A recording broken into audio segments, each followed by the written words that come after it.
In every industry, there are dominating brands. For instance, in the film industry, you have Netflix.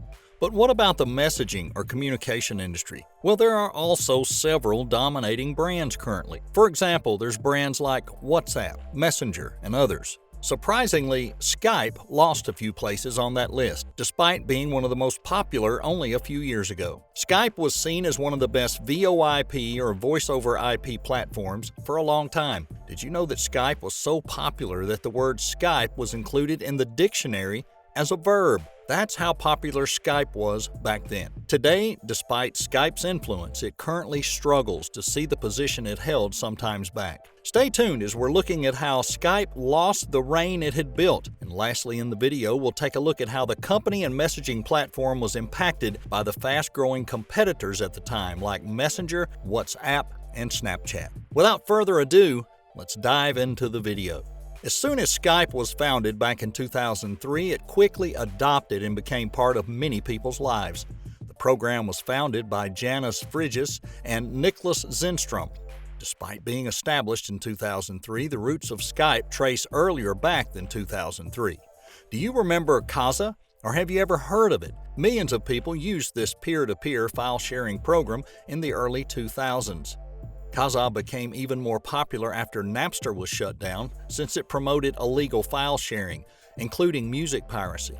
Kazaa replaced Napster and even brought on board a new feature since it allowed people to share video files. This fueled the popularity of the platform even more. These two platforms, Kazaa and Napster, used peer-to-peer sharing network technology. The technology was entirely dependent on the number of people on a network at a given time for it to work perfectly. The more people on the network, the better and faster the files were shared. These platforms allowed lawbreakers to get away with crimes like piracy since there was no central server to facilitate the storage of the files. This feature made the platforms very popular very quickly. In 2003, Kazaa was bought by Nicholas Zenstrom of Sweden and Janis Frigyes of Denmark. It was bought from programmers in Estonia who built it, making it the most downloaded program in those days. The two new owners of Kazaa later on sold the program to Sharman Networks shortly after and then went on to build Skype. Skype brought something new in the industry since it enabled users to communicate and facilitate voice transmission. As the platform gained more users, the services rendered would be much better. Remember, it used the same technology as Kazaa and Napster used, which relied on people being on the network in order for the network to be faster and more efficient. The idea made a lot of people use the platform. Skype, being an open source program, helped a lot and steered the company to success, allowing customers to make free voice calls using their devices, mostly computers and headsets, from any part of the globe sealed Skype's fate to victory. Skype also benefited as more people enjoyed using the program since the services were more stable and more reliable as more people used the program. Skype was released to the public as a beta version of the 0.90 beta. Several improved versions were released later, each with a tweak that improved the platform. After a series of version releases, the most crucial version, 2.0 beta, was released in 2005. You might wonder what made this version so iconic? What new did it bring? The 2.0 beta was the updated version that changed the internet calling industry. In the new version, the user interface was simplified and easier to use compared to the previous. The latest beta put Skype to new popularity heights. With rising popularity, big companies were showing interest in Skype. In that same year, eBay purchased Skype for $2.5 billion. Having given up ownership of Skype, the founders of Skype were set to make a streaming platform called Juiced. Under the new ownership of eBay, Skype continued to grow exponentially. Despite the growth, eBay felt as if they had overvalued the program while they went on and purchased it. Trying to make the program worth what they had paid for, they emphasized sociability, which saw the introduction of Skycast in 2006. The successor version of 2.0 was made and Skype 3.1 was released. The new version allowed people to network with businesses and organizations. Skype has ventured into a new industry that they hadn't tried before. Unfortunately, in 2008, eBay decided to stop the Skype program since the program was proving to be more of a liability than an asset. Several Skype functions like Skype Find and the Sky Business Directory were left running until Skype 5.2, since Skype users maintain them. The tension between Skype and eBay didn't cool down as it continued to increase in 2008. During these challenging moments for Skype, Josh Silverman became the CEO. Soon after he got into the office, he started concentrating on video calls. Skype had now shifted to a video call program, which left the previously popular programs like Skype Find and Skypecast obsolete. These two were later on eliminated. Upon version 4.0 release, Skype could offer video calls in HD. And if we click on that button, we'll start a video call with Jackie. Hi Jackie. Hey Mike. How are you doing? I'm good, thanks. Cool. Year in and year out, Skype had something new for its users in store. In 2009, Skype 4.1 was released, which saw the introduction of the screen sharing concept. The latest update enabled users to use Boingo's wireless internet access feature, a pay-per-use service. The following year was one of the most significant for the company. It's 2010 and Skype ventured into the mobile industry. Skype would now be accessed using Android and iOS, and in the early versions of Skype, only voice call services were offered, but this quickly changed, and by June 2011, both Android and iOS was able to make voice and video calls. Venturing into the mobile industry set the trajectory for Skype. They continued to try new markets.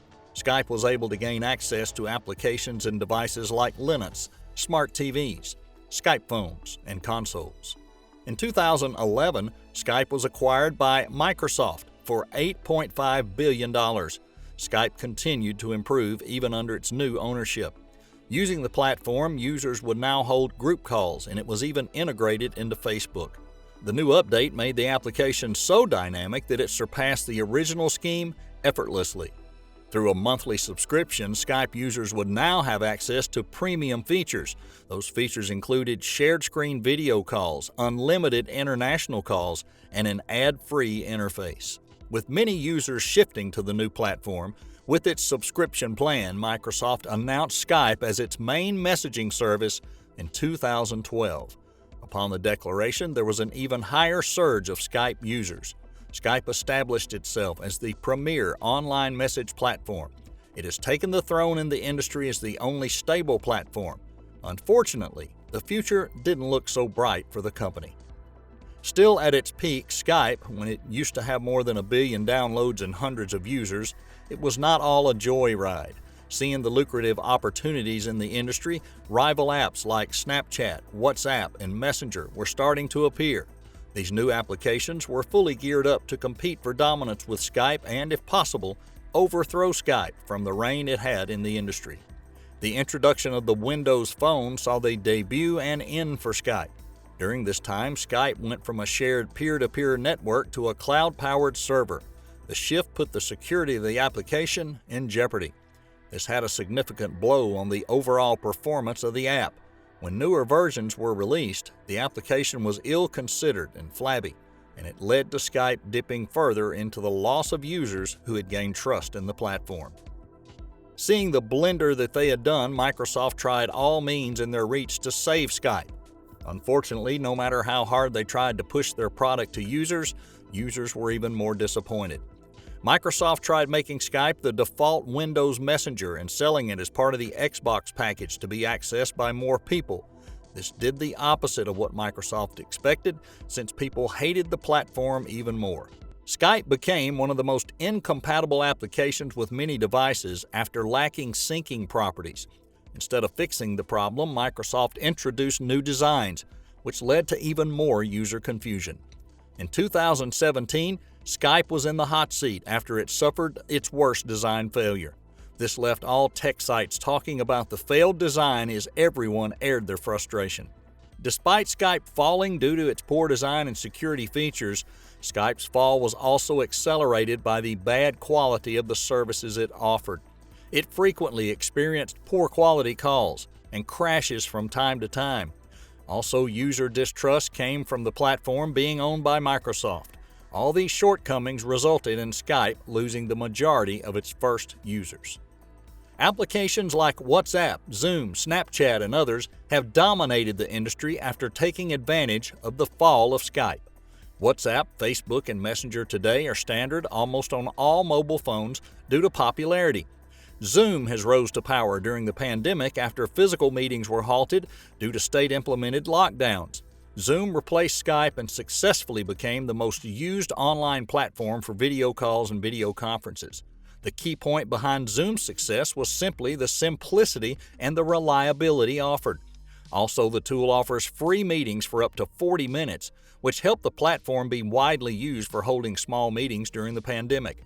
The simplicity of creating and joining a meeting also a major factor that made it a success, making Skype a thing of the past. As of July 2021, Skype had disappeared almost entirely. The platform was replaced with Microsoft Teams.